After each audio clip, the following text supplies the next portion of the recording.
And there we are, folks. Well, welcome to Community Voices series for May 2024. We are so honored to have Van Buren Climate Action Team with us tonight. We'll have just a few announcements from the MyCan team, and then we'll get right into a lot of different members from Van Buren County are going to share their stories and a rather new organization. Very exciting for everyone that's here that's been doing this work for a while. This is what this is all about, is to help and support each other, especially new groups that are trying to start. So I'm really excited to give y'all some space and time and feel all the questions and discussion tonight. So what we are up to, as usual, quite a few things going on in MyCan world. And I just wanted to give a huge shout out to everybody who has already gone and presented in this series. It has been a wonderful opportunity to get to know each other. And just over a year now since we started these in my own hometown of Kalamazoo back in March of 2023. And then this formation really led to the idea for our whole steering committee, which many of you are represented as the groups here tonight. And I thought, well, gosh, when we held that first steering committee meeting back last August, almost none of us knew each other. Right? We did not know the Lansing group and the Van Buren group and White Lake and Grand Rapids and Oakland County. And so we decided to continue this series as Community Voices, but have really been gearing it toward our steering committee and some of the local group members so that we can get to know each other, which then hopefully we're able to work together a little bit better, align our priorities. If we don't know what each other are doing, we're never going to be able to take the next step. And so that's what we've been up to. Huge thanks to everybody that's gone, and just 3 more technical steering committee members to go. So we'll be taking a members meeting in June, and then MyCan team takes a little bit of July off. And so our next Community Voices won't be until August, but that will be with Solidarity out of Highland Park. And October, Randy, I messed it up. You guys are going in October. And the last but not least are our friends up in Marquette County going to go in November. And that will round out the series. And then I'm sure I'll think of something else to do. And I'll throw in the chat here, just in case you're interested. And I know there are some new folks always coming in to these pieces. We do record all of these, of course, and have all of the recordings from these going back over the last year. And so if folks are interested in going back and, hey, I missed one, or what are they really up to over in one of these areas? Oh, I didn't get the full link. Hold on. You can always go back and check those out and see what we thought we were up to at that point too. Let's try that again. There you are. And I'm going to let Erica take this one over, an event we're hosting tomorrow night out in Muskegon in person, if anybody wants to come see us. Oh, in person. Yes. So I have a link here, which I will drop in the chat. And this is to RSVP for our event. So like like Denise mentioned, it'll be in Muskegon at the Innovation Hub through GVSU. And what we're trying to do is help bridge this conversation that is really tough to have between some of the more conservative based or the rural based communities who really do care about the climate. Sometimes it can be really difficult to navigate these conversations. I personally have had a really hard time being a part of the Michigan Climate Action Network. Doesn't always sit well with every community, but the environment and protection typically does. And so we're going to have a conversation with a man named Brendan Miller, who is with Land and Liberty, and he's going to largely host this. So he's going to teach me and Denise quite a bit. And so we're really hoping that you all will be able to join us in this conversation. We are going to do our best to be able to get recordings to people if you can't make it, but we really would love to be able to have people there to ask questions, to be a part of this conversation. A large portion of this event will be Q&A, and we really do want to hear from you. So please share this with your communities, and make sure that you can get everybody access to this information. And yeah, we will see you there. Yeah. And I think I'm just going to continue. I'm not sure, but I'm just going to shout out White Lake Area Climate Action Council for co-hosting that this one with us. And I know some of our Van Buren folks are going to take the drive up the Gold Coast and come see us tomorrow night, I hope. And yeah, please continue on. Erica does our Line 5 work. Yeah, so a huge part of the reason why we're trying to build this advocacy is because I'm the Line 5 engagement coordinator with the 3rd Congressional District, which does run all the way up to Muskegon. And that typically are more conservative or rule-based individuals, but a lot of them really do care about this, right? They love to fish, they love to hunt. And so we're attempting to be able to talk to them about line 5 as to a way to connect them to the climate issue. So here are some action steps that you can take. I know some of you have taken them, but I don't think we can send President Biden enough letters. So I will go ahead and drop also a link if you can't QR code scan this. But here's a link so that you can go ahead and send a letter. It's curated already, so all you have to do is just put your information in and send. And then I also did one to encourage Congress. They are largely connected and they both have voices we can utilize to bolster these types of movements. The other thing I have, which I'm really excited to share, is a presentation that I've created just to talk about line 5 a little bit more in depth. So if you don't really understand it, or if you have communities who would like to better understand it, this would be a great way to get them involved. What we're doing moving forward is creating more ways to engage in person. So I just actually had a great meeting with someone from WEMIAC through their Ideal Committee. And we are going to be doing letter writing parties to Indigenous communities to give thanks for all of the work that they're doing around line 5 advocacy. And that's just one way that you can be involved as a volunteer, sharing anything you see us share online and in our emails. That does a huge part. And then I will also go ahead, I know my email's here, but I'll drop it in the chat just in case you want to reference it later.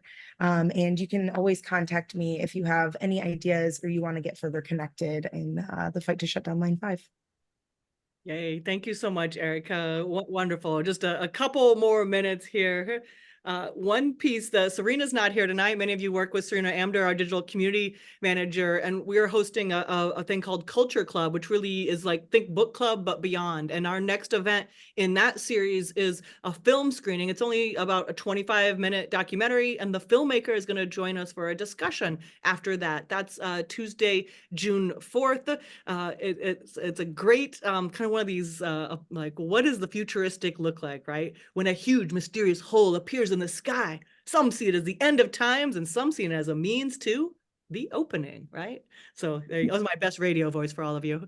And if you're wondering, that link is a little interesting. It's because we are also, of course, trying to get you all to come over and be with us on Mighty Network. And so here's the link to the film. I'm going to throw that in the chat, but it forces you, right, and to engage over in Mighty Network, and that's where you'll find the Zoom link. And remember, this is our community platform where we can share information, have conversations, and talk with each other. And Van Buren gets an extra shout out here because you were the first ones that took us up on the offer of that space and trying to utilize that. And so we're trying to get more folks over there and really use that a lot more. So please join us over in Mighty Network for these conversations and for films and book club recommendations, all sorts of good action going on there.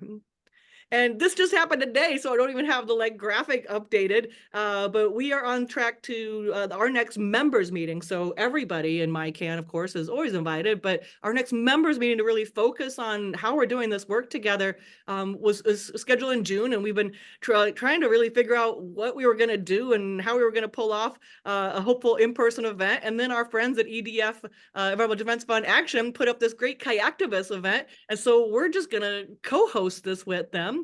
And I'll put that link in the chat as well. But what we'll do is host our members meeting like 10:30 to 11:30. This is Saturday, June 22nd. We'll host that meeting in the morning. It'll be a hybrid. So folks can come in person and go ahead and come out to Spring Lake and to the park, meet with us. And I will have a Zoom option for that. And then we're going to hear from some great speakers and go kayaking with EDF the rest of the afternoon. So put this one on your calendars. It's going to be a lot of fun. I'm looking forward to getting out on the water with everyone. And I know you've seen these, so I won't belabor it too much, but our climate voter guide is live. And I know Grand Rapids has their questions out. Randy Caff, I think you're doing one still. Yes, he's like, don't call me out. It's all right. If we could talk later. Okay, we're working on it. All right, let's help you work on that. We hope to have something ready in the next couple of weeks. Woohoo! Woohoo! Awesome. I'm really looking forward to this. And Jonathan, I know you want to do climate voter signs. We really want to help support those local, county, municipal level type elections. You can borrow any of these questions, of course. These are tailored to the House candidates, everybody running for the state House in Michigan. We've got lots of other ideas about questions, but you know your local people best and what's going on, right, in your communities. And so happy to help tailor those and then host them on our site or whatever help you need with those.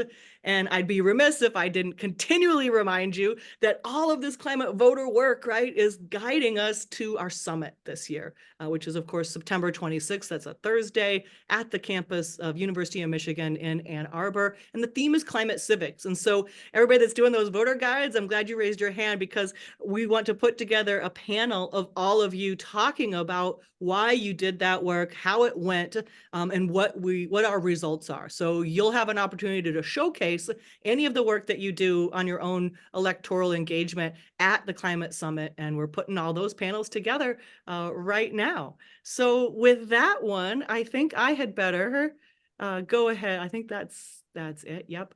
I'm going to stop sharing and give the rest of our time to make sure that all of our focus can be on Van Buren Climate Action Team here for the rest of our time. Again, a bit of a new group, right? But individuals with a common mission, trying to advance their community. And we're here to hear from you and help you out however we possibly can. I'm going to turn it over to Jonathan and the crew.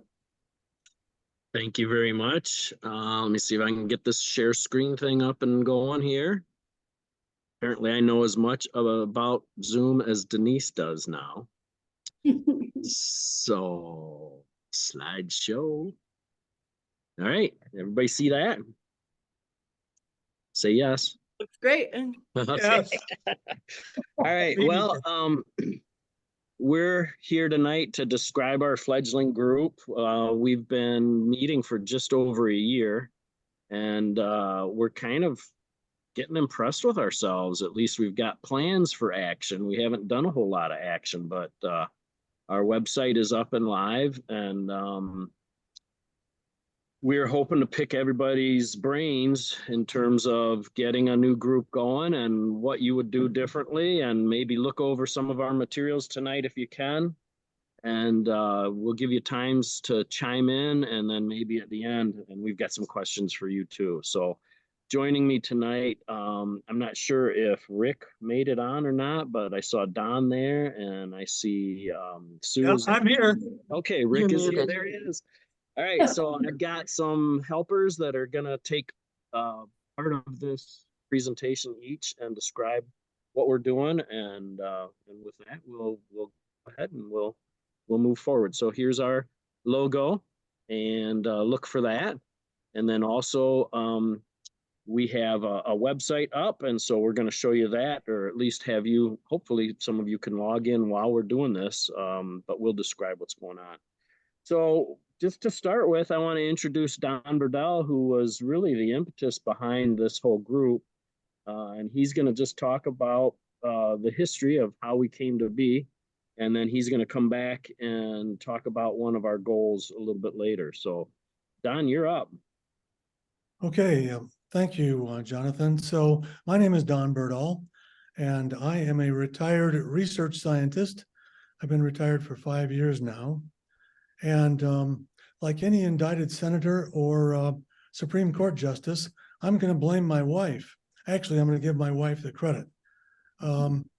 So after I retired, and started spending a lot of time with my wife, had a lot of time to be worried about climate. I'm not a climate scientist by any stretch of the imagination, but I've been interested in it for a couple of decades, and I've done a lot of reading, and I think I kind of understand what's going on a little bit anyway. So I found myself getting kind of angry. Of course, it was during the pandemic. It was during election denial. It was during climate denial. And during the course of my studies, I learned a new word, and that word is called agnotology. Agnotology, A-G-A-N-A-T-O-L-O-G-Y. And that is a field of study, a relatively recent one. And it's a study of the use of misinformation to gain wealth or power. Hmm. And we seem to be in the age of agnotology. And I found myself getting kind of irate about it. I don't like misinformation at all. And when I leave my hearing aids off, I can tend to talk pretty loud. And so my wife told me that maybe what I should do is go talk to somebody else. and I used to be the chair of the Van Buren Democratic Party for 8 or 10 years. So I decided that I would call up the current chair and say, hey, how about a talk on climate science? And the purpose of that talk is really to tell people that, you know what, it's not so much an innovation crisis. We pretty much have the innovations, not entirely, but we can get along a long way with the innovations that we have already made. But it really is a political crisis. And we need the political will to be able to work together to get something done. So I gave a talk and it went pretty well. Rick, I think you were there. And a couple of people came up afterwards and said that was pretty good. And what I'd suggested is that a group be formed in Van Buren County called the Van Buren Climate Action Team.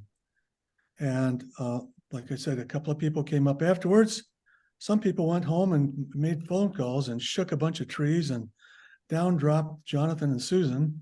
And I have to tell you, I was sort of the spark for this, but I am not by any stretch of the imagination the heavy lifter. And I say Jonathan and Susan and Rick really have been carrying the weight of this thing. But what I found this to be is a way to cure my own, I'll call it inaction, probably based on a little bit of depression about this subject. And I've heard a lot of talks about this. If you get together with people and you start working, no matter what you do, and you'll see that we haven't gone very far yet, you'll find it's a pretty therapeutic thing. And you build new friendships and you help each other across what seem to be chasms. And this team has turned me from a hellfire and damnation speaker to someone who's giving a talk now on climate optimism. So I guess I'm kind of an example of group therapy in action. And so I'm working to build a bunch of different talks, and we'll talk about that a little bit later. So the talk with the Democrats happened on February 2nd of 2023. So after that, we met on Zoom for a while, started meeting in person, and it's starting to roll into a bigger and bigger snowball. And hopefully climate change won't melt that. So anyway, that's all I want to say about how we got started. And I'll turn it back over. Jonathan, you're next, I assume, huh? Sure, thanks. So we got together, we started talking about different approaches and what we wanted to accomplish. And we decided, well, first of all, although the Democrats are very friendly to a lot of the issues and causes that we wanted to do, that we'd be better served by being nonpartisan. So we decided to be a nonpartisan group, and people have different opinions, and we allow that to happen as much as possible, but understand that there are some common goals between everybody. Just like Erica was saying, people like to hunt and fish and be outside, and so we can approach everybody through that idea. So we came up with, this is our mission statement, and that was to advance our community toward a more prosperous, more equitable, more secure, and cleaner energy future. And so far, we've defined our community as Van Buren County. And there's plenty of work to do here in Van Buren County. For those of you that are not from Southwestern Michigan, we voted for the president and all the, I don't know, since Ronald Reagan, I think, Van Buren County has always voted for the president, except in this last election. So we did slide a little bit more conservative over the past 4 to maybe 8 years, I guess. So at any rate, it's a rural community. Primarily, the bigger towns are measured in a few thousands, maybe 10,000. I'm not sure what the size of South Haven is. That's one of our bigger cities. And so we have a lot of opportunities to get into this clean energy future. At some point, I think Sue's name kept coming up. I think that was Don who kept mentioning Sue, and so we brought her into the fold. And so I just have a question for Sue right now, and that would be just to tell us a little bit about why you joined VBCAT, Sue. Well, I got an email from you guys. And I hadn't heard of you, and it was Van Buren Cats. I had belonged to CCL, or I still belong to CCL for the last 5 years, but I was always going into Kalamazoo. And I can't cast a vote in Kalamazoo. So it made sense for me to look at a group in my own county, people that I live with. So I had been also following Michigan League of Conservation Voters, also following a lot of farm news out here and what the farmers are doing and the other side of the coin. So I thought, well, this would be a good opportunity to dig into the conservative aspect of my county. And so when I first met with the group, we just kind of clicked. It was just a great meeting, and I've been going ever since. So when Sue came, we were probably right in the middle of working on, or just had finished, and I'm sure she tweaked things after she came in with her wisdom. But we started talking about what are the common goals that we can agree on. And so this is what we came up with. This is on our homepage. We agree that facts and logic should steer our philosophy, that clean air, clean water, wildlands, and healthy ecosystems are in the interest of all people. Corporations are not inherently bad nor good, but can be encouraged, cajoled, or coerced into doing good work. Politicians work for the voters and enjoy being helpfully reminded of that sometimes. And that the communities that move first will be the ones building the new batteries and cars, producing alternative fuels, exporting energy, and thriving. And those which hesitate risk being left behind. And so some of our messaging to people when we get the chances, you know, every time you put that gas pump into your car, you're exporting dollars to other communities. And you have an opportunity to put in infrastructure here that could do more than just, you know, people rent out their farmland. And what we always hear from the farmers are, well, you know, that pays my taxes. Well, those farms used to pay for shoes and food and medical care and housing and college degrees, and now they pay people's taxes. Well, we can get back to those farms being profitable and good for the community, and not just farms, but that's kind of the main resistance that we get from Democratic and Republican farmers is, you know, I don't want solar panels on farm. And so we'd like to try and help, among other things, help people understand what exactly the opportunities are there for them. So as we talk about this, we've got our website now. It's a little skinny.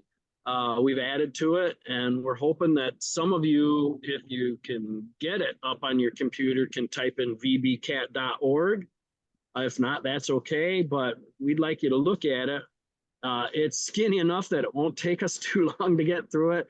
We have posted a bunch of videos and things like that, and we're not expecting you to look at them all, but we would love if at some point you could watch most of those. And I do have a habit of kind of stepping into controversy sometimes. I'd rather not do that. And I do want to be as open-minded and welcoming to all kinds of thoughts and ideas to people in the community. So if you see something that looks like, oh, Jonathan, then let me know. So Sue, we've seen the mission and belief statements already. And then I'll let you just talk about the rest of the website if you would, and tell me to page on, or I'll just go ahead and kind of anticipate. Yeah, okay, so One of the things that we wanted to, we talked about is we really need to know who our audience is. We had kind of an idea, but because people live in silos and don't mesh so much as we used to anymore, we don't really know the other side. So, specifically, we wanted to know our audience. So we want to start a conversation in our community about climate change and the rewards of clean, affordable energy. And we felt that focusing on topics that resonate with the local community values, economic interests, environmental concerns, and the website can help bridge the gap and show how cleaner energy future can benefit everyone. We hope to feature local success stories and community involvement that can make the initiative more relatable and encourage broader participation. So if we see both sides honing in on a common goal, that's what we really want to see come out of this. Van Buren County is a county of about 76,000 people. It's 91% white, as opposed to Kalamazoo that has 262,000. So there's a huge difference between the two counties. It's conservative by nature. Agriculture, light and heavy manufacturing, tourism, and government agencies are the employers of this group. The average income is $47,000. So we needed to know all that. We've got some very, very rich pockets, and we've got some very, very poor pockets in this community. So our focus then would be on economic benefits of clean energy, environmental stewardship and conservation, that we're hoping to bring some farmers in, public health, energy efficiency and cost savings, and local success stories that we can hopefully get videos of and put up on our website. And then education and resource workshops, and Don's going to start our first one. And so partnering with local schools at some point, universities or extension services that work to develop clean energy fields, so we can bring experts in and hold some good workshops. And then we think that incorporating videos from YouTube is an excellent way to use the website, especially when targeting a more conservative audience in Van Buren County. So I think we think that videos can be a powerful and engaging way to communicate our message and make information more accessible and relatable and retainable. And so we're going to be we need more members to help scrub these videos out. I know there's a lot of them. So we also want to expand our membership. So that's our focus for the website. Okay, and so then the next page or next section would be the climate change primer section. What is it, and how will Michigan and Van Buren County be affected? And that was something Sue put together with focused on the local environment and the local economy. We have a lot of agriculture. Yeah, there's corn and there's soy, but there's a lot of fruit, wine, pawpaws, believe it or not, grow in this area, although many people have not tasted one. And anyway, that's that section. And then, oops, I hit two at once, sorry. We've got a speakers bureau section where we would like to have additional folks who are not necessarily members of our group, but we have different talks that we're planning to be make available to folks throughout the community, whether they're conservative, whether they're progressive, whether they just want to find out what climate change is and how we can mitigate it. And then we've got a section called Cat Fun. A lot of people go to the internet to just kind of goof around. And so we thought, well, there should be something that's inspiring and sort of fun to look at. So I've got a page of comics there. We've got some different stand-up comedians. The student activities page is completely blank right now. One of the things I'd like some input on is the conspiracy theory page. I try to get away from the word pretty quickly and just talk about false narratives, but there are some videos on there about how very, very bright people can get pulled into different conspiracy theories and how many people believe at least some type of a conspiracy theory, even though they don't know it. And so then there's a discussion that I posted with a friend of mine through text message about trying to talk to his cousin, who's saying climate change is a conspiracy. And then there's a resource that I give. I don't know if anybody has seen the Angry Uncle app, but it helps to break down false narratives and the strategies that people might use to present the false narrative. And it's a pretty handy little gizmo in terms of helping educate yourself. And then we have a contact page, and then we just still have some pages that we're working on that you can't see yet. There's going to be the Meet the Team and the partner page and the Election Central one, which is one that we probably need to get going on pretty soon. And then the frequently asked questions page is where we are with that. So I don't know if somebody would like put some questions, comments, ideas, if anybody's looking at this.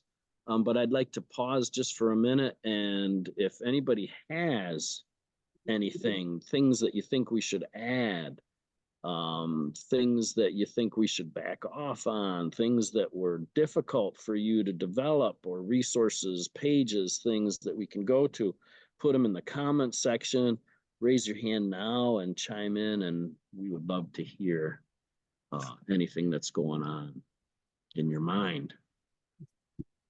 Well, so far you're getting lots of love in the chat, especially for the cat fun. I love that section, and I think should all send you our best cartoons. I know everybody has a stack of them. This would be, then they can go to your site. You can compile this. This is fantastic. Yeah, it's a good idea to include a little humor, right? Yeah. Yeah. Everyone likes the conspiracy theory debunking and having the primer. You know, it's interesting, John. We were just talking about for MyCan's site. Do we need to? Can we get rid of the primer part? Like, what is climate change? But I don't know, right? Like, I see you still have it up there. Right. Well, and you know, there's a YouTube video of Carl Sagan sitting down in front of Congress. I'm sure a lot of you have seen that, in like 1982 or something, describing global warming and looking at the different planets in the solar system and talking about, look, this is the science. This is how we know this. This is, you know, and it's beautiful. And it's a very, maybe 15, 16 minute, like, here's the mechanism behind what will change our climate. And so I'm thinking we got to fit that on there somewhere too. And it might put it into the student activities page. Yeah. You got a question? Go ahead, Marianne, go ahead. It's Tim, but Tim. so I'm wondering if you have run into resistance about installation of solar farms. There's a lot of terribly bad information and some areas of the state promoting grossly false ideas about solar panels and solar farms. And there are resources available for correcting some of those claims. So is that something you've run into?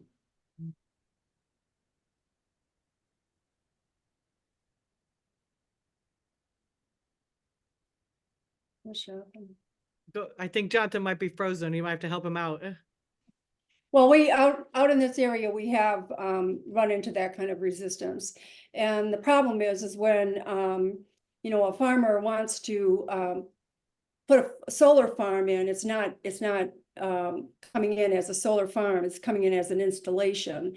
And then you have disinformation floating around. You have fossil fuels, people hiring people to come in and go to meetings and raise Cain about it and cause a lot of fear in the local area. We've had two, and I can't remember the name of the townships, that absolutely voted down any kind of solar farms in their area. They're just kind of blocking.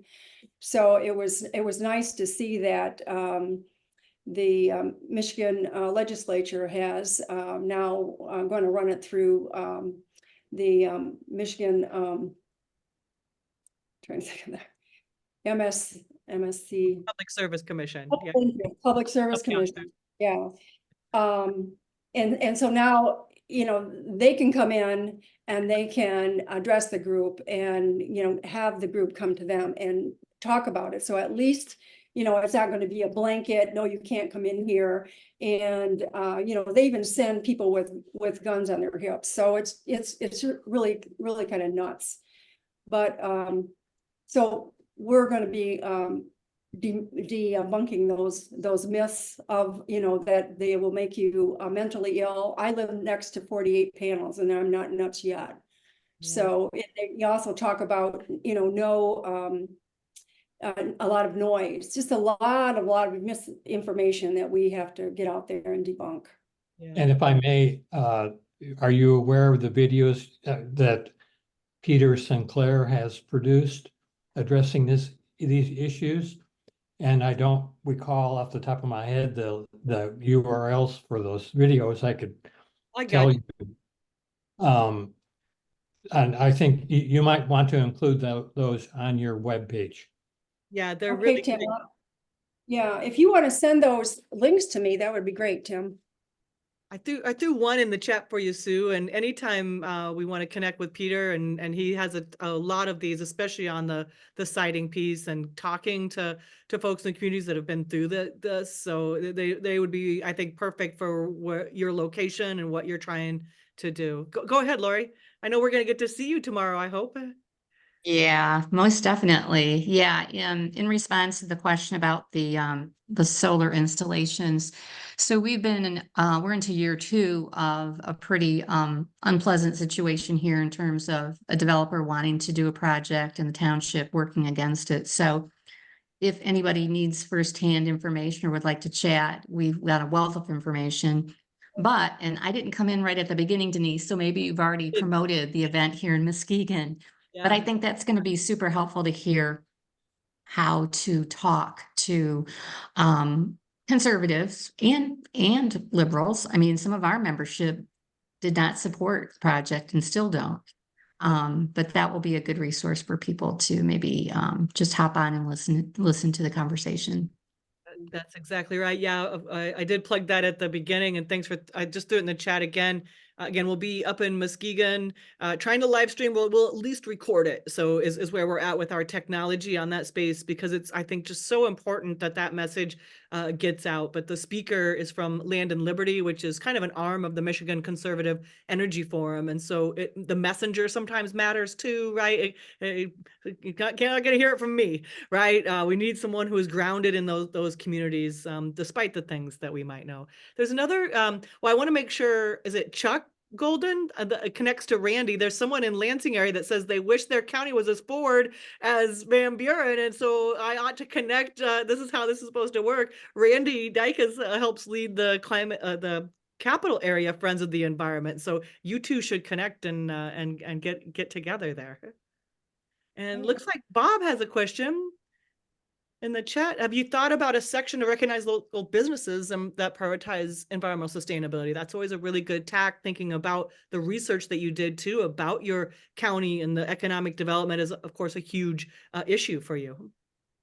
Yeah, that's one of the things that we want to do is show those local people that are doing sustainable, or a local farmer who's got a solar farm who's using it not only to make energy, but also feeding his cattle under it or growing crops under it. We just want to be able to bring that to the attentions, because this is a small county, and probably most people at some point have run into the other one. So it would be easy to hopefully spread some positive information with getting some video, or some, sometimes the radio stations, TV stations will do a feature, and maybe to be able to put that on the website, that here in Van Buren County, this is what we're doing for clean energy, and this is what is working. Yeah. So yes. Love it. Oh, Jonathan, you're back. We lost you there for a minute. I guess I was asking my browser to do too much and it just fell apart. So, You're committed to but it being looks like he outside. didn't, looks like he didn't need me anyway. So that's great. Not So, true at all, but we've been carrying on somehow. all right. So then we've managed to come up with some goals and things that we want to accomplish this year, and hoping that this, I mean, my can has been a godsend. I don't know that we could have gotten as far as we've gotten without the help from all of you.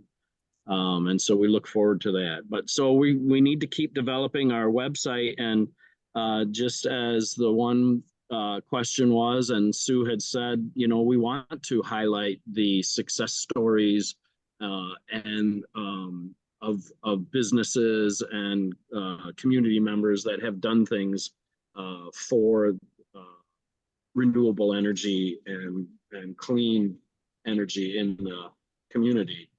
The Speakers Bureau is something Don really wanted to get going on, and the rest of us also were very excited about it. So we've got a bunch of talks that are just sort of outlined, but Don has one that he's ready to get going with, and I think he's even got.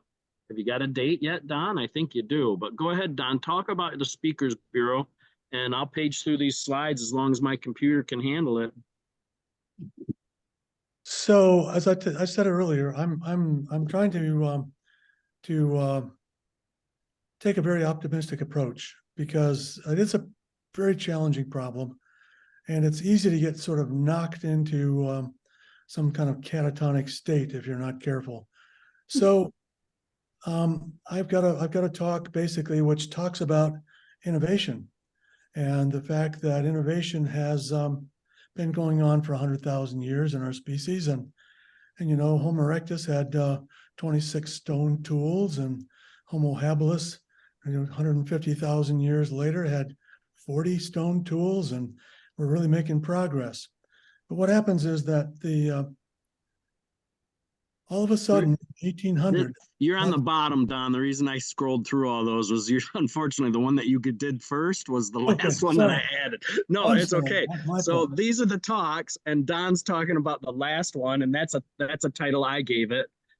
He was the climate doomer, and now he's got hope and enthusiasm. All right, I'll be quiet, but go ahead, Don. So anyway, it's kind of an interesting talk, but it talks about innovation, and the main point really is that the use of fossil fuels has so changed the GDP of the world, and it's basically given us an innovation platform that now lets us go beyond fossil fuels. So I'm not trying to poke fossil fuels. You know, we have 12 times the GDP of people who lived in 1800, and our lifespan has doubled. And so it's been actually pretty good for us. Not so great for the planet necessarily, but pretty good for us. And it turns out that it's what's leading us to the next innovation, which allows us to go beyond the problems. So that's kind of the underlying in that one. Plus, I like to tell people about the history. Turns out that the very first woman who demonstrated climate change was a woman. She gave a talk at the American Association for the Advancement of Science 3 years before the great British physicist gave a talk, and so that kind of warms my heart a little bit as a father of 2 daughters, one of whom is a science person. The other thing I like to make sure that people understand is that I want them to feel comfortable about being initially doubtful, because climate scientists, as with any other scientific theory, are initially doubtful. Measuring CO2 in an ice field in Greenland is a very, very difficult thing to do. And there's a lot of arguments about how good that data was. And with tens of thousands of people working, the experiments became a whole lot more amazing in their ability to give really good data. And so the scientists converged now on the theory, right? That there's where we are. Here's what's causing it. And I think a lot of people have taken advantage of that initial scientific disagreement, which is a part of the process, to kind of say, well, you know, scientists, they don't know what the heck's going on. And there's a lot of people, and they'll pull out old papers and whatnot. So the part of this talk is, hey, let's take a look at the progress that's been made in how we're doing the measurements and the validity of the data and the validity of the models. And guess what, guys? We've reached a scientific consensus in this area. But it's understandable that early on, you might have been pretty doubtful. Pretty much everybody was. So anyway, so that's the science climate change talk. One of the things we're going to be doing is giving an introduction, including both kind of an economic model of how to add solar to your house or to your community. And I give a lot of credit to Jonathan on this. Basically, borrow the money from your bank. Don't pay your energy company. Pay your bank on the loan for those solar panels. Take advantage of the tax credits that are been made available by the Inflation Reduction Act and the bipartisan infrastructure bill. And it turns out that you can get into this fairly well. Now, if you don't have a house, if you live in an apartment, we got to figure out how can we encourage communities to get involved in community solar. And it's cheaper. I mean, we've got economics on our side. So it should be a little bit of a hump to get over, but eventually we'll be saving everybody money and people will be embracing this. And I guess fiscally conservative people should embrace renewables because they're cheaper and they work better. So we're gonna have an outfit where we're gonna get a lot of solar panel installers together with people who are interested in library settings and allow them to talk. It won't be a sales event, but it'll be a way for people like Jonathan, Susan, and me who have put in solar to be able to talk about our experiences, what worked, what didn't work, what would I do differently, what's going on with batteries, things like that. But also to have the installers there as well, a variety of them, to be able to talk about things that they see are important in this whole process. So we want to get people comfortable with that.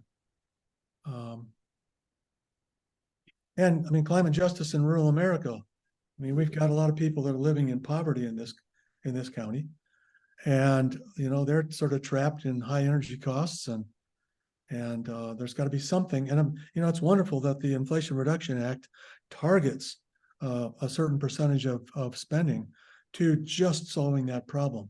But I'm not sure that people realize it yet. So if we can get out into the community and let people know, guess what?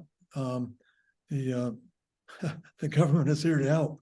Maybe we won't use that line, but we'll think of some line and get them to realize that there are going to be resources available. That's gonna be very meaningful to them. And I'm a very happy person who uses Indiana, Michigan Power and pays them $7.25 a month just for the ability to use their lines on occasion. And it's a very nice thing. Have I paid for my things yet? Not yet, but I'm getting there. And so it feels good. So okay. Thank you, Don. We're going to move on to the next one if my slide will advance. And it won't advance. There we go. Okay, so now on to the climate voter campaign. Before we get too far into this, I just want to give a shout out to the Grand Rapids Climate Coalition. They had a presentation in October, and I watched that and I thought, man, yeah, that's what we got to do. And so because Denise, you had recorded it, I could take the link and send it to Don and some others. And what do you guys think about this? We haven't, they've offered to help us, and we appreciate that. And we're gonna probably be picking your brains, hopefully a little bit tonight if you're there. We're gonna have Rick Wild. He's gonna head that up for us.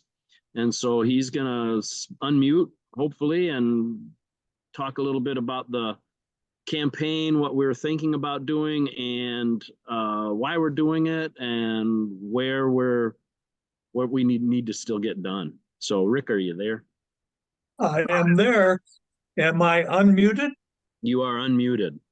Okay. I want to specifically thank Don Beardahl for a meeting he had in South Haven winter. It was very cold, and we talked about. He gave a presentation on climate change. It lit a fire under me. I am a former science teacher, and so I'm aware of climate change and how it comes about and so on. But it took a person like Don to really get me going on this and make me part of the committee. BB Cat has been like Don mentioned. It's to be with people that have the same feelings and interests as you do is really rewarding and helps lift you up, because sometimes you feel like you're a lone voice out there. Yeah, with climate campaign voting, we need to have those people in power make decisions that enhance our climate rather than degrade it. And so one of the things that we do is we're planning a signage campaign that says climate voter. And I believe we thank Grand Rapids for that. Is that right, Jonathan? Is that okay? And we address the question, how do we get the word out to all the local people in the area? One of those things was, and it's because it's an election year and so on, there are going to be yard signs all over the place, both rural and in town. And we want to elect candidates who are necessary for those good decisions on climate. Yard signs are a common way to spread the word. We also have had numerous letters to the editor. One of the things that happens in small towns is the small town newspaper, of which we have 4 of them here in Van Buren County. People read them. They want to read about their niece or nephew playing soccer. They want to read about Grandma Jones turning 102, and the fire department getting a special award. So with different kinds of letters to the editor, and we get some real reactions. Yeah, we discussed a lot of different kinds of worded signs, and Don even said we could do a Burma shaves thing where Burma shave, you see one sign that leads to the next sign, the next sign. So for those people that are not familiar with Burma shave, one of the things we came up with was climate voter. We contacted a group of climate action voters who are willing to help us put out those yard signs. And they also have access to people database that might show us who the people are that would put in a yard sign as climate voter. And so we're and as they mentioned earlier, as Jonathan mentioned, we're in our infancy. So this is our first crack at trying to expose the public to climate voting. And that's where we are with that. Oh, shout out to Lois Cole, one of our members from Cass County, who is running as a commission delegate in Cass County. Good luck, Lois.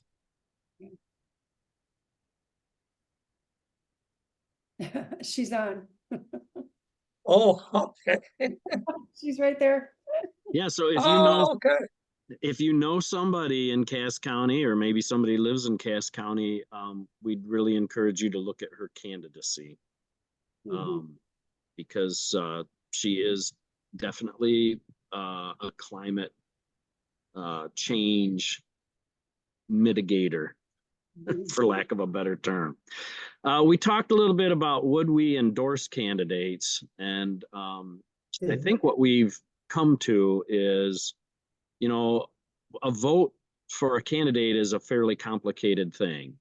And so although we would probably put the positions of the candidates there and have a policy that, of course, individual members of the team can have their opinion, it would not be the VB Cat endorsement that they would be talking about if they told you who they were going to vote for. So, and then also, I think if we're associated with MyCan financially, we don't want to put anything at risk in terms of their. Okay, so. Yeah, that's a no, but we stay nonpartisan and we can put Right. it out there, and yeah, absolutely. All right, but once we're really, And I once think we're full of sponsors and have trons of cash, we'll do whatever we want. But, that's exactly, you'll have your own C4 in no Right. time. You'll be endorsing candidates. You'll be walking on the neighborhoods with them. You'll be owning the whole county. I just know it. I think Janet put Janet Zan is here from GRCC, and I think that's the link to your questions. And these are in Mighty Network, as well as our nonpartisan statement. If y'all need, you know, something to rely on when you're out there, because sometimes Right. folks ask, and it's a very common thing, right? And it helps with just a little language or how to answer those questions. And I'm an individual, but when I have my VB Cat hat on, then I'm not gonna talk in certain ways, right? That's all. Right. Actually, Denise, this is Janet. What I put in there was a link to the graphic of our sign, because it is totally simple. It's just a check mark in a box and it says climate voter and it has our website on it. Yeah. So you can make it super simple, and you can use it year after year because it's not associated with a specific climate message. It's just saying, hey, I'm a climate voter. And so I recommend that you do that. And Yeah. I also recommend that you invite, they're expensive. So I recommend that you invite people to make a donation to cover it if they will. I mean, that was what we opted for was, you know, we won't not give them to you if you can't give us a donation, but if you can, that would be great, because I think when we did them last time, they were like $12 a piece, and they might be even more because of Yeah. inflation. I'll share. I am happy to share the questions though, if people want them. That'd be great. I see time. We're bumping up on time here. If anybody has to hop at 7, that's totally cool. But I want to talk. If you can hang on, I want to talk about this EV event that we're trying to support and help out too. But there's a ton of great climate voter resources, of course, on our site, and we are happy to compile all these and put them out there. And again, this is the big push that we want to have you all present at the summit about why you're doing this work, how it happened, right? So this is going to be fantastic. I love all these pieces out there. But yeah, you also got some big dreams for an EV event. We do. Yeah. I'm trying to help make this one happen. Well, I hope so. And we're almost done here. So if folks can hang on, that would be great. By the way, Lois Cole, Koel, is running for county commissioner in Cass County, if you're interested. So, okay, so we would like to sponsor an EV drive event near South Haven, have it open to the public, free to the public. And we're looking for something probably after the election in the fall, and people are focusing on just what happens in the next block of time. And so it'd be a good time to have something like this. We've got some EV clubs that have agreed to participate, or at least encourage their members. We'd like to hold it. There's a place called the Gingerman Raceway, which is our first but sort of expensive venue. So we'd like to hold it there. It's a racetrack. It's got indoor facilities. It's got a kitchen and dining area and bathroom facilities. And just a really cool kind of spot to have something like that. We'd like to bring in EV clubs, the Tesla Club and the Michigan EV Owners Association or Club, and the Kalamazoo Club, which Susan is a new member of. She's just bought a new EV. They've agreed to start getting people, and so we'd like to have them do a little parade around the track, have somebody describe what the cars are capable of, and then they'd pull their cars off and make them available for people to come and ask. Because a lot of folks have questions about, what's the performance like? Well, what's the battery life? How far can you drive, et cetera, et cetera? How much about the cost? Are you saving any money? But we'd also like to invite dealerships to come and set up tents and bring EVs and offer test drives for people. It wouldn't be on the racetrack, but it would be in the community around, on the streets around. And we're about, I think it's about 5 minutes outside of South Haven. And then, we're thinking about other potential sponsors as well. Power Electric Mowers and Power Tool Company, and the Gilmore Car Museum in Kalamazoo, area power companies. We'd like to get a lender or two, maybe one, to come in, like credit union. Lois was talking about some electric tractor manufacturer. It would be cool to get something like that in as well, and just spend the whole day people learning and trying out and maybe even selling electric cars. I know it's not the solution to the climate change problem, but especially out in rural communities where everybody is got a long way to drive to get anywhere, where a lot of times it requires a lot of horsepower to get something done. It would be nice if we could electrify. My goal is, especially with the misinformation, and you see the ad campaigns that are coming on television now, tell Joe Biden to give us back our gas guzzlers, or however they read. My goal is for somebody to take a test drive, and in some conversation somewhere in Van Buren County, when somebody goes, those EVs, they catch on fire, they're dangerous. I just want that person to respond with, that's the coolest car ever. That was just absolutely the coolest car. And if I've done that, and maybe put a little bit of that misinformation aside, then I think we've got a big victory. And hopefully we raise a little money. We get enough left over in the coffers there at MyCan in our account that we can just run the event the next year and make it an annual thing. And so we got a lot of work to do, because we have to approach these different car dealers. I want to make it an exclusive kind of agreement with them, where you're the Kia dealer, you're the only Kia dealer. I'm not going to have anybody else in there. But you're going to pay to be that only Kia dealer. You're going to, and then if you want to sponsor a little bit more than that, then that's great too. But it could be a really, really cool thing. We do have some other sites in mind if this one doesn't pan out, but it looks like it would be pretty good. Denise and I are going to go visit there pretty soon, and anybody else that wants to come along and see what this place looks like, especially as we plan out where the vendor area might be, and the different levels of sponsorship. That would be a good thing to have a vision of before we start approaching a lot of folks. But I don't know where I came up with it. It just seemed like a cool thing to do. I love EVs. I have a 2012 Nissan Leaf that is it's showing its age. I think I can get about 50 miles down the road and back if I have to. But the next generation is on the way. So, all right, future years. We're thinking, Don was talking about taking over the whole state, not just the county, Denise. So we got VB Cat. It would be VB cubed KC squared A squared T, which would be Van Buren, Berrien, Cass, Kalamazoo, Calhoun, Allegan Action Team. I love it so much. That is fantastic. But that's in the future. We'll see if we You're can. gonna be the next ED of MyCan. Just bring it on. Let's go, people. I love it.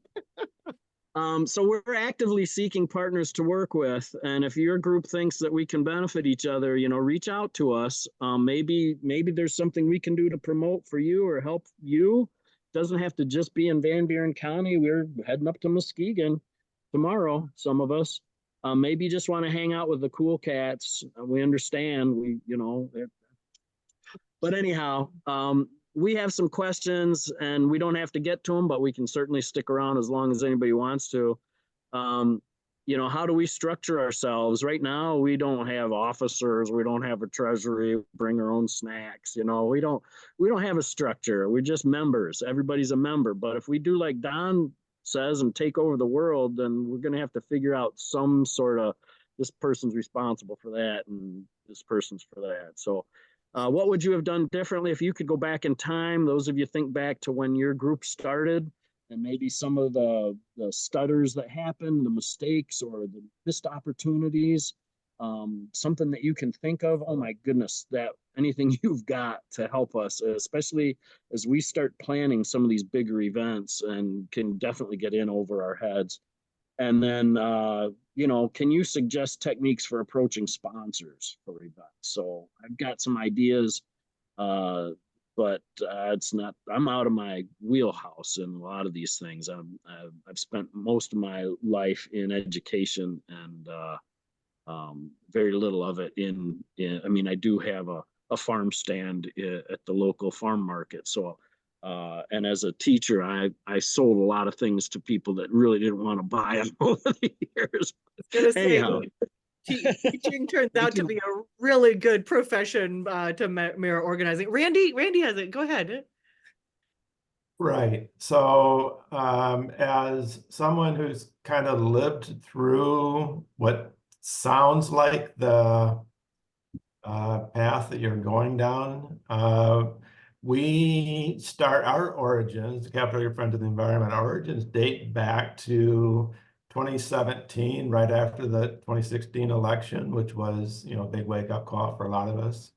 And we started out informally, and without any kind of structure. We didn't have any officers. We just had a couple of people who I thought of as meeting conveners, and that carried us for a while.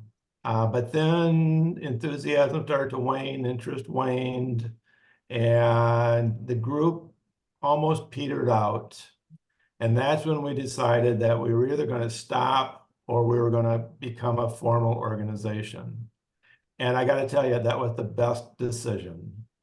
We incorporated with the state of Michigan, got our 501c3 status with the IRS. And I should add, yes, that cost a little bit of money. You're going to have to hire a lawyer to do some of that. Got bylaws, the whole 9 yards. But that put us on a whole different trajectory. And now I think that we've done a lot more in the last 9 months since we incorporated than we did in the previous 3 years. So that's my experience. It may not be your experience, but that's kind of the trajectory that we went through. Thank you. Go ahead, Janet. Yeah, thanks. GRCC formed as a coalition in February of 2021. So we are into our 4th year now. And because we are a coalition, we're a group of groups. We have 90 some member groups now. And that's everything from neighborhood associations to other nonprofits, some of which are environmentally focused, many of which are not, faith groups, businesses, some education groups, and then lots of individuals that are all claim to be part of our group, most of which are not active and are only members in name, and they show up as a big part of a list with their logo on our website, and we're glad for that. But our challenge remains, how do we mobilize more people? When we have, writing campaigns or some kinds of events, we'll get people out for those things. But considering how many member groups we have, we still haven't mastered that part.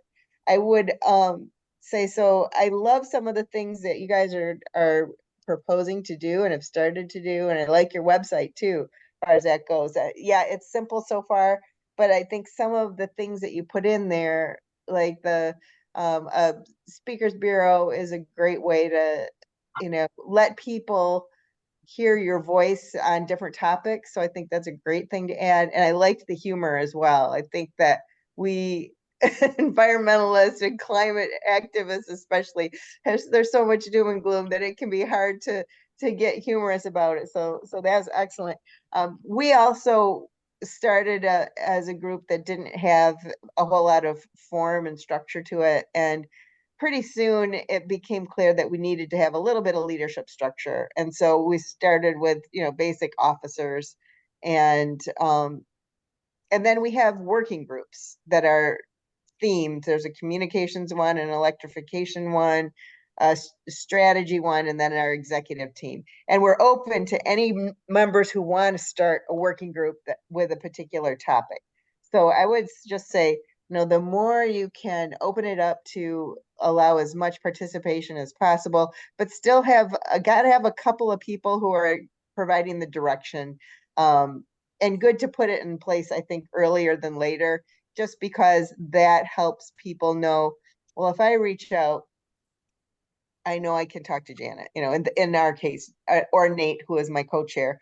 But, if you have a couple of people that are willing to be the voice and the face, and you've got enough agreement on what you are working on and what you care about, that you trust the people at the leadership position, then that can help drive things so it doesn't fall apart, like Randy was saying it almost did in their group. So I talked enough. Thanks. Oh, Well, you can talk a lot more as far as I'm concerned. All of that is helpful. So thank you so much. This is great. And Randy adds the point that I was going to make too about 501c3, because that's really how you can set up being able to take donations and write grants and get funding and be right. I'm happy to be your pass through for as long as you need and help support that. But that's the next step, how you become financially free too. And Marianne, I hope you're going to talk about Kalamazoo, or is that Tim again behind Marianne's name? That's Tim, and actually I'm sort of about Kalamazoo. And of course, Sue is very active in our Kalamazoo Citizens Climate Lobby chapter. So I wonder, Sue, if you have informed your colleague about that organization, which I and Marianne and I believe is a tremendous organization that helps us function in the political realm, keep track of legislation, provide lots of education on all the kind of issues you've raised, does lobbying both locally and nationally. And there's a group in Holland, active group in Holland. There was once a group in St. Joe. There is again. Oh, it is. Marianne says it is again. So early in your presentation, you talked about working for a livable world. Well, the slogan of the Citizens Climate Lobby is political will for a livable world. So I commend you to look into that if you don't know much about it yet. Thanks. Yeah, that's how, Sue, I still remember meeting you through that in Kalamazoo many moons ago. And I know some folks had to head out, but Kalamazoo has a very similar story, right? Of formed after a climate strike in 2019, kind of kept it going. And now they're also filed their paperwork in a 501c3 and are going for one of the community change grants along with the county administrator, right? Like, so that's how it happens. And it really is just that move from volunteer dedication to a structured organization. That's exactly the kind of things that we're here at MyCan interested in helping and supporting and having exactly these conversations. So this is where a lot of the movement is at. and we want to make sure that we're having that support for all of you. So we love it, VB Cat, bring it on. And these are the exact kind of things that we want to be doing and sharing. And this was a perfect example of why we run this series, right? You watched GRCC go, and now you're like, hey, I'm going to do that. And we connected somebody to Randy's group tonight, and here we all are, right? The more we can do this work like this together, the easier it should be for all of us as we can stay connected and aligned. So I'm looking forward to that. And Amanda put a great book in the chat too. I don't think I even got I got to really introduce you. If you haven't met our newest MyCan staff, Amanda Robert is our network manager, and she's going to be reaching out with many fun things to keep us connected. Do you want to say hi, Amanda? I'm sorry I didn't do that at the top of the hour. Yeah, no, that's okay. We've running over and everything, but it's really nice to meet everybody. Hi, I'm Amanda Robert. I'm the new network manager. I hope to be able to work with and support all of different groups and your group as well. I'm going to throw my email into the chat. Please reach out. I think it's Denise that says, we can't build a movement if we're all strangers, right? So reach out, see how I can support you and help you. And these are common issues that come up with community organizing and building community groups and sustaining community involvement in those groups and reorganizing those groups. So I'd love to be a resource. Excellent. And now you'll have a recording of your organization to put on that website, right? Don, your story is fantastic. And I'm going to have Serena cut just that portion so y'all can put it up there as like a how we got started, and give you some clips from tonight that'll help flesh out, hey, what are we doing? How do we get here? I like it. Give you a little fodder, right? That's how this game works. And I love what you were talking about. I put in the chat. I decided not to talk about it too much. It's kind of we're just getting it really rolling, but we're going to become a story hub, we hope, for those Inflation Reduction Act stories, but really the personal energy transition stories. And if you've used those rebates, great. And a lot of what you're talking about, Amanda is going to be spearheading that and going to be reaching out to help tell that story in a lot of variety of formats. So please reach out to us on that project too. Happy to help. Absolutely. That's wonderful. And that's probably the next one after Don gets his rolling, the next one on the docket that we're going to develop. Yeah. Elise needs hey, Elise, I didn't know. Hi there. She wants what's your email again? What email do y'all use for VBCat? Well, we're going to eventually have it so that everybody has their own, but right now it's just vbcat@gmail.com. Okay. Or I'm You do sorry, want to lift up. I'm sorry, that's wrong. It's Van Buren Climate Action Team at I was Gmail. going to say that's not Van Buren. Climate Action Team at gmail.com. Sure. I wanted to quickly lift up that I didn't mention the resource that I threw in the chat. What's really neat about that book is it actually gives exercises that groups can work through and to build your group, create the structure and all of that. So it might be a really neat resource for your group to work with. Okay, excellent. Well, in our next members meeting, Amanda and I are going to work on, from Climate Advocacy Lab has some great resources on building coalitions, and we're going to pull probably a couple kind of questions and do that for the members meeting. So there's a lot of great work out there going on about how to do this really well and keep it sustained. Because the last thing I want to see is all y'all like get burnt out in a year and throw your hands up, right? That's why we're here to hopefully support all this. But I'm getting Fantastic. shy about dinner here at my house. I don't know about y'all. Well, I just want to close with 2 months ago when you said VBCat, you want to be up in May. I thought, well, we got nothing to say. We haven't done a dang thing, and here we went over. So what do you know? You're doing so set us up. Set us up. You're doing a lot, and all of us work toward that. Anytime, when we started, we were chatting. Anytime I have to give a talk, it helps me realign our priorities, right? And so, hopefully, this was a coalescing event for you to be like, okay, who are we, and where are we? And this, I think, was fantastic to think about how we form and what we're doing. And you're on all the right topics, right? With the energy transition, with the EV show, with your talking. Your audience, right? And that is really, really important. So you've done so much work, and absolutely anybody can make this happen. So appreciate you guys going and taking the leap there, even though you didn't think you were ready. Yeah, we're still not. All right. Well, thank you so much. And Yeah. Oh, did he freeze again right on his closing statement? Yeah. Well, Don, I'll take us home, I guess. Thank you so much, VB Cat, for coming and being a part of this series. I think we all learned a lot and gives us a lot of hope and a lot of just, I think, inspiration that we're still out there trying to make this happen in every small corner of Michigan. And that's what we're here to help connect, amplify, and support. So thanks everybody for hanging out and talking it all through.